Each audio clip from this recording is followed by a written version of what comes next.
Hello and welcome to my channel. I am Surekha Giri, your parent coach and I am working in this field since 22 years. आज का हमारा topic है एम्बीडेक्स्टेरिटी।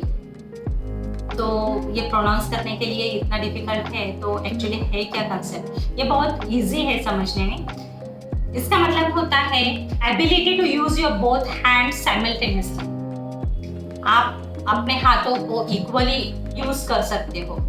अब इसके exercise हमें क्यों करनी है और ये क्यों इम्पोर्टेंट है वो मैं पहले बताती हूँ आपको। हमारा ब्रेन जो है वो बॉडी से क्रॉस कनेक्टेड होता है। तो हमारा लेफ्ट साइड वाला ब्रेन राइट बॉडी पार्ट से कनेक्टेड है और राइट साइड वाला ब्रेन लेफ्ट बॉडी पार्ट से कनेक्टेड है। तो जो पार्ट्स हम ज़्यादा यूज करेंगे उसका ब्रेन का एक्सरसाइज होगा और वो लॉब्स जो है उतने एक्टिव रहेंगे, न्यूरॉन्स को एक्सरसाइज मिलेगी।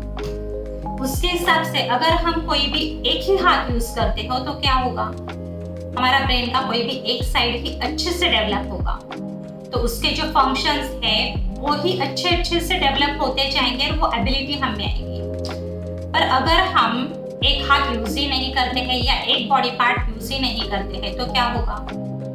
नहीं करते हैं मतलब कुछ हद तक हम करते हैं पर उतना नहीं करते जितना करना चाहिए, तो ब्रेन को दी जाने वाली एक्सरसाइज कम हो जाती है और फंक्शनिंग भी उसकी उतनी कम होती है, उसकी डेवलपमेंट उतनी कम होती है। पर अगर आप दोनों पार्ट साइमल्टेनियसली यूज करते हो तो आपके ब्रेन का कैपेसिटी और अच्छा हो सकता है।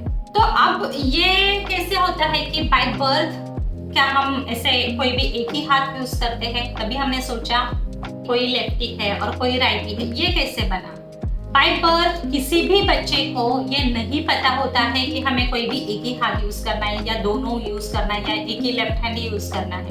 उनको हम जब कोई चीज ऑफर करते हैं तो उनका रैंडम कोई भी हाथ आगे आता है, पर जब हम प्रसाद उनको ऑफर करते हैं तो आप क्या बोलते हो देने के टाइम पर? आप बोलते हो कि राइट हैंड हमें आगे करना है, बराबर है ना?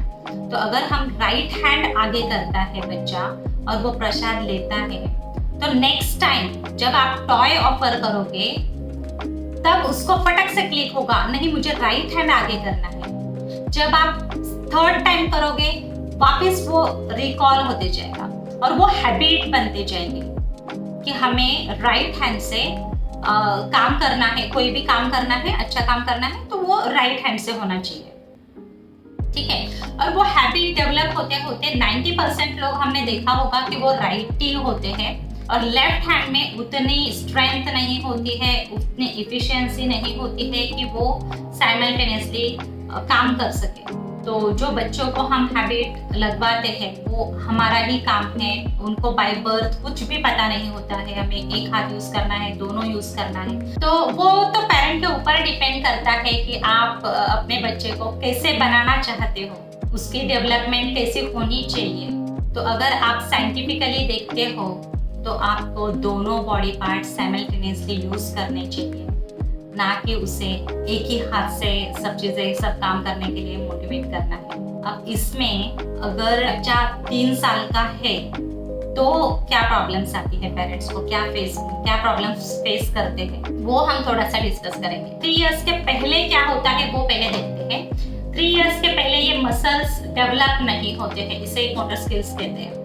तो ये जो मसल्स है इनको अगर हमें डेवलप करना है तो काफी सारी एक्टिविटीज देनी पड़ती है, गेम्स है, एक्टिविटीज है, एक्सरसाइजेस है। कुछ एक्सरसाइजेस मैं डिस्क्रिप्शन में दे रही हूँ, वो आप एक बार गो थ्रू कीजिए। तो ये सब मसल्स डेवलप हो जाने के बाद 3 इयर्स के बाद ही पेंसिल होल्डिंग देनी है, जो हम नॉर्मली 3 इयर्स के बाद ही देते हैं। स्क्रिबलिंग वगैरह थोड़ा ब्रॉड कुछ रहेगा तो वो 3 इयर्स से थोड़ा पहले जाएगा। पर अगर वो राइटिंग करता है, और इस केस में अगर वो राइटिंग के केस में कैसे होता है ना कि कोई बच्चा दोनों हाथों से लिखना स्टार्ट करेगा। अब दोनों हाथों से लिखना स्टार्ट करेगा तो वो मिरर इमेज आ जाती है। अगर बी है तो सेम वो उल्टा उल्टा लिखेगा, सी है तो वैसे लिखेगा। फिर वो देखने जाएंगे तो उसको लर्निंग के लिए प्रॉब्लम आता है, काफी सारे कंफ्यूजन्स होते हैं। तो उस केस में अगर आप चाहो तो एक हाथ यूज करने के लिए बोल सकते हो। अगर आपको ऐसे लगता है कि बच्चे ने दोनों हाथों से राइटिंग करनी चाहिए फ्रॉम द बिगिनिंग तो आपको उसी तरीके से उसे ट्रीट करना होगा, उसी तरीके से उसकी प्रैक्टिसेस लेनी पड़ेगी, उसी तरीके से दोनों हाथों की मसल्स आपको डेवलप करनी पड़ेगी। पर इसके बीच में उसको किसी भी तरीके का किसी भी तरीके से आप प्रेशराइज नहीं करोगे, आप वो फोर्स नहीं करोगे उसे कि अभी ये ऐसे ही होना चाहिए, वैसे ही होना चाहिए, दोनों हाथों से ऐसे होना चाहिए, वैसे होना चाहिए। ये प्रेशराइज अगर आप करते हो तो जो लर्निंग उसे करनी है उससे इंटरेस्ट बिल्कुल भी चला जाएगा, फिर वो कोई आपकी बात सुनेगा नहीं। आप ध्यान दीजिए वो लर्निंग स्टाइल उसका क्या है, उसकी खुद की प्रायोरिटीज क्या है, उसे क्या अच्छा लगता है, क्या उसे अच्छा लगता है दोनों हाथों से लिखना मैजिक जैसे। अगर वो एंजॉय कर रहा है तो बिल्कुल आप दोनों हाथों से कंटिन्यू कर सकते हो।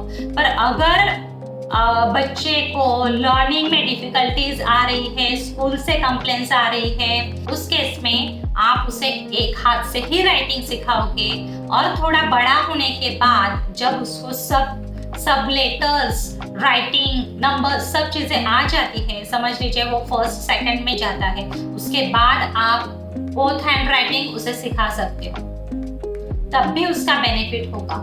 पर प्रेशराइज आपको बिल्कुल भी नहीं करना है। ये सब ध्यान में रख के अगर आप आगे जाते हो, उसको दोनों हाथों से लिखना है या एक हाथ से लिखना है, वो आप डिसाइड कर सकते हो। If you have any queries, please let me know in the comment box.